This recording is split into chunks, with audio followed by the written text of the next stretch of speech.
Pemirsa Metro Siang kembali dalam segmen Fact Check. Pemerintah melalui Kementerian Keuangan mengumumkan posisi utang Indonesia hingga akhir November 2023 sebesar 8.041 triliun rupiah. Naik tipis dibandingkan dengan bulan sebelumnya, yakni sebesar 7.950 triliun. Meski rasio utang pemerintah saat ini masih dalam batas aman, namun tren naiknya utang luar negeri Indonesia dalam 10 tahun terakhir membuat publik harus mengawal untuk apa saja dan kemana saja utang diperuntukkan, serta bagaimana kemaksimalan utang terhadap pertumbuhan ekonomi Indonesia. Untuk itu kita akan membahasnya dalam Fact Check.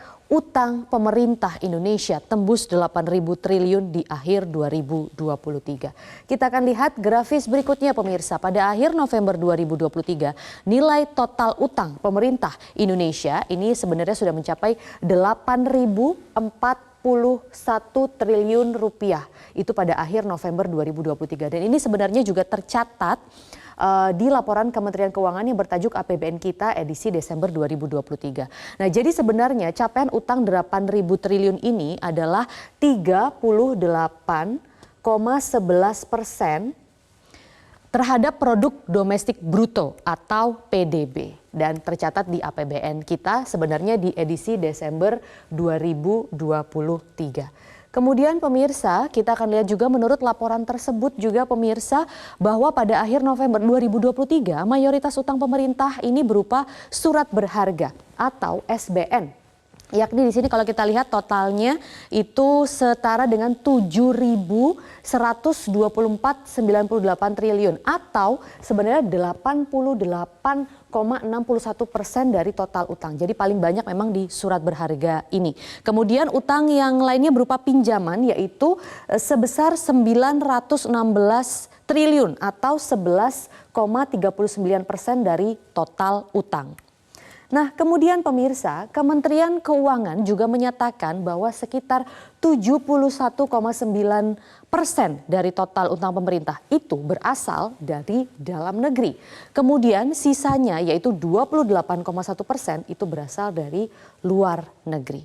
Nah, kita akan lihat juga pemirsa untuk debt service ratio atau yang kita kenal dengan istilah di sini adalah DSR. Ya, jadi perbandingan antara jumlah utang yang diajukan dengan pemasukan Indonesia pada 2021 itu sudah di taraf 21,71%. Kemudian di tahun 2022 itu sebenarnya sudah turun ya 18%. Di tahun 2023 trennya juga terus turun yaitu 16,41%. Di tahun 2023 di kuartal kedua ini naik lagi pemirsa 17,37%. Dan di tahun 2023 di kuartal ketiga pun itu kembali naik di 17,71%. Rasio DSR Indonesia memang masih di batas aman karena kisaran amannya sebenarnya berada di angka 20 hingga 25%. Oke, jadi rasio sekarang ini masih di ambang batas aman. Tapi sebenarnya ini ada tren kenaikan. Nah, kita akan menelaah lebih lanjut mengapa tren kenaikan ini terjadi. Karena kalau kita lihat semakin besar DSR, maka semakin besar resiko utang itu akan terjadi.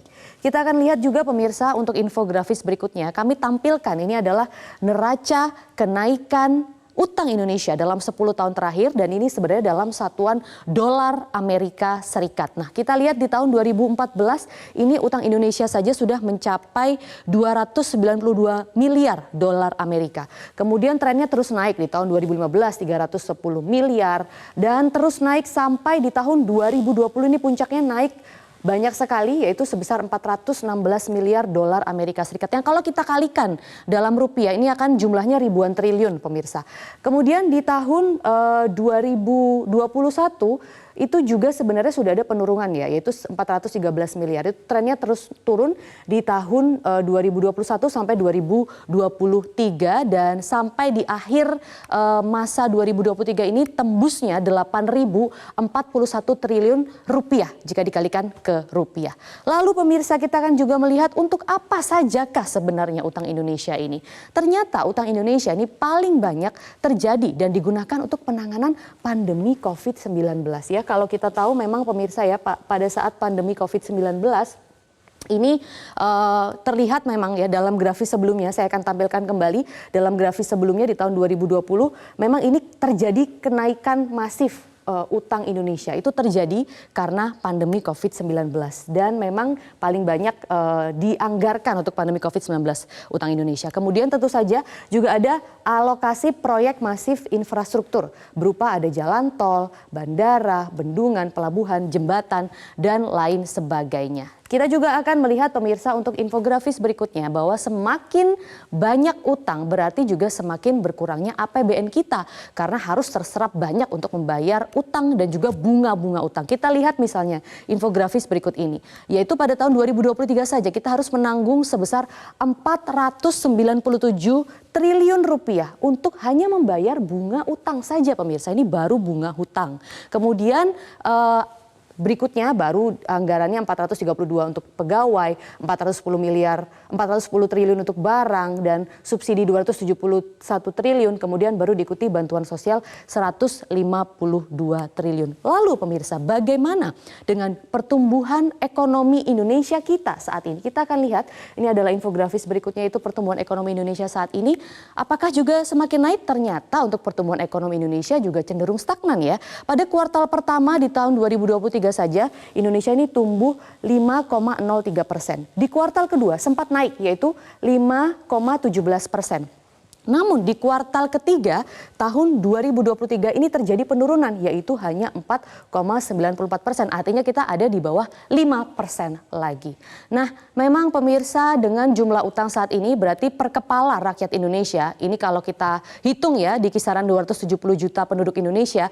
Per jiwa ini harus menanggung kurang lebih 29 sampai 30 juta rupiah pemirsa per kepala untuk jumlah utang Indonesia. Nah ini naik dari posisi terakhir pemerintahan Susilo Bambang Yudhoyono yang pada saat itu hanya 10 juta per kepala untuk menanggung utang. Setiap tahun pemerintah ini menghabiskan 250 hingga 400 triliun lebih hanya untuk membayar bunga utangnya saja. Bila digabungkan dengan pokok cicilan utang ditambah sekitar 500 triliun maka total duit untuk membayar utang mencapai kurang lebih sebesar 900 triliun pemirsa.